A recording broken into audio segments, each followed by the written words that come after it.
سلام እግዚአብሔር ምስ ኩላትና ይኹን ኣብ ዘለና የሰላም እግዚአብሔር ይብዛሐልና ይብዛሐልኩም ናይ ልዑል እግዚአብሔር ቤተሰብ ናይ ቅድስት ድንግል ማርያም ወላዲት ኣምላክ ናይ ኣስራት ናይ በኩራት ደቃ ዝኾንኩም ናይ ቅዱሳን ፈተውትን ኣኽበርትን ናይ ቅዱስ መስቀል ኣመንቲ ኣብ ዘለና የሰላም እግዚአብሔር ይብዛሐልና ይብዛሐልኩም ኣብዛ ሰዓት እዚኣ ኣብዛ ደቂቓ እዚኣ ኣብዛ ሰከንድ እዚኣ ዘብፅሐና ልዑል ፈጣሪና ክብሪ ምስጋና ምልክ ውዳሴ ንዑ ይኹን እዛ ሰዓት እዚኣ ክሪእዋ ክበፅሕዋ ብዙሓት ዝተመነዩ ነይሮም ዘይበፅሕዋ ኣለውና ክብሪ ምስጋና ንዕኡ ይኹንና እንዳበልኩ እንኳዕ ንጾመ ሐዋርያት ናይ ሰኔ ጾም ብሰላም በጥዕና ኣብፅሐኩም ኣብፅሐና ጾመ ሐዋርያት ካፍቶም 7 ኣጽዋማት ናይ ቤተ ክርስቲያንና ናይ ኣዋጊ ኣጽዋማት ሓደ ኮይኑ ጾመ ረብዓ ጾምና በዓል 50 ምስ ተወድአ ቅዱስ ጳራቅሊጦስ ወሪዱ ብጽባሒቱ ዝጽውዖም እንታይ እናተባህለ ይጽዋዕ ጾመ ሐዋርያት ጾመ ሰኔ እንዳበልና ንጽውዖ ማለት እዩ። ጾመ ሐዋርያት ተባሂሉ ንምንታይ ተጸዊዑ ናይ ሰኔ ጾምከ ንምንታይ ተባሂሉ ተጸዊዑ ቅድሚ ምርኣይና ኣጽዋማትና ኣብ ቤተ ክርስቲያንና እቶም 7 ኣጽዋማት ዝበሃሉ ናይ ኣዋጊ ኣጽዋማት እዮም።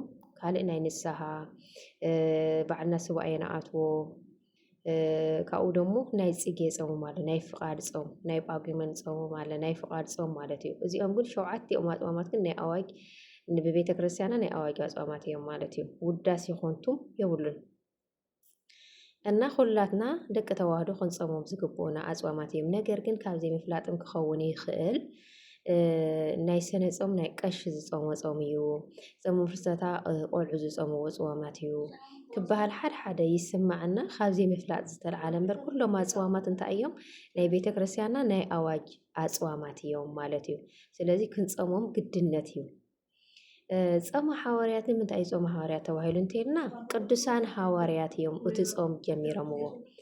እቶም 120 ቤተሰብ ቅዱስ ጳራቅሊጦስ ምስ ወረደሎም ኣጽናዒ መንጽሂ ዝኾነ መንፈስ ቅዱስ ምስ ወረደሎም ዕፃ ተዋዲቖም ንናብ ሃገረ ስብከቶም ቅድሚ ምኻዶም እንታይ እዮም ገይሮም ጾምዮም ጾሞም ጎይታና መድሓኒና ፈጣሪና ኢየሱስ ክርስቶስ 40 ለይቲ 40 መዓልቲ ኣብ ገዳመ ቆሮንጦስ ጾይሙ ድሕሪ እንታይ እዩ ትምህርቲ ጀሚሩ ማለት እዩ ኣስተምሂሩ ወንጌል ሰቢኹ ንሳቶም ከዓ ናይ ጎይትኦምን ፈጣሪኦምን ኢየሱስ ክርስቶስ ኣርኣያ ዝኾነ ፈጣሪና ንሳቶም ከዓ ቅድሚ ስራሕ ምስርሖም ቅድሚ ናብ ሃገረ ስብከቶም ምኻዶም እንታይ እዮም ጀሚሮም ጾም ጾይሞም ማለት እዩ። በዚ ምክንያት ጾመ ሐዋርያት ተባሂሉ ይጽዋዕ። ካብኡ ደሞ ጾመ ሰኔ እናተባህለ ይጽዋዕ። ሰኔ ዝተባህለሉ ያው ኣብ ሰኔ ስለ ዝውዕል እዩ። ጾመ ሐዋርያት ዝኣትወሉ መዓልቲ ይፈላለ እዩ። እንተነኣሰ 15 መዓልቲ እንተበዝሐ 45 መዓልቲ ኢና ንጸውም ማለት እዩ። ከም ፋሲካ ከም ዝወዓሎ ይፈላለ እዩ መእተዊኡ። መወዳእትኡ ግን ጾሙ ዝፍትሐሉ ሓምለ 5 መዓልቲ ናይ ሊቀ ሐዋርያት ቅዱስ ጴጥሮስ ኣቦናን ናይ ብርሃን ዓለማት ቅዱስ ጳውሎስ ኣቦናን በዓሎም ሓምለ 5 ይፍታሕ ማለት እዩ።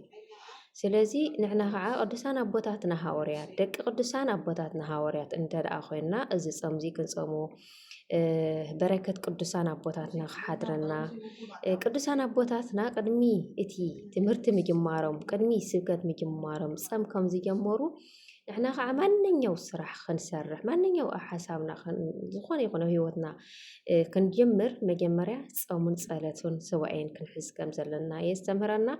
ስለዚ ጾመ ሐዋርያት ጾመ ሰኔ እግዚአብሔር ኣምላኽ ብልቦናና ኮይንና ጾምና ብዙሓት ኣብ ውሽጥና ዘለው ዘይተፈትሑልና እግዚአብሔር ኣምላኽ ዝፈትሐልና ኣብ ሃገርና ዘሎ ብዙሕ ጭንቂ ብዙሕ መከራ እንሰምዖ እንሪኦ ዘለና ብጾምን ብጸሎትን እንተዘይኮይኑሲ እዚ መንፈስ እዚ ኣይርሕቕን ከም ዝበሎም ንሐዋርያት ኣቦታትና ንሕና ከዓ ኩላትና ብጸሎት ብጾም ክንብርትዕ ማለት እዩ። ናይ ቅዱሳን ኣቦታትና ሐዋርያት በረከቶም ረድኤቶም ሓዲርና ከዓ ብሰላም ጀሚርና ብሰላም ክንፍጽም ልዑል ፈጣሪና ህያው ቅዱስ እግዚአብሔር ይርዳአና። ጾሙ ናይ በረከት ናይ ሰላም ናይ ፍቕሪ ጾም ይግበረልና። ንበዓለ ሐዋርያት ንሓምለ 5 ደሞ ብሰላም በጥዕና ይብፅሐና የብፅሐኩም። ስብሐት ንእግዚአብሔር ልዑል ወለወላዲቱ ድንግል ወለመስቀሉ ክቡር አሜን።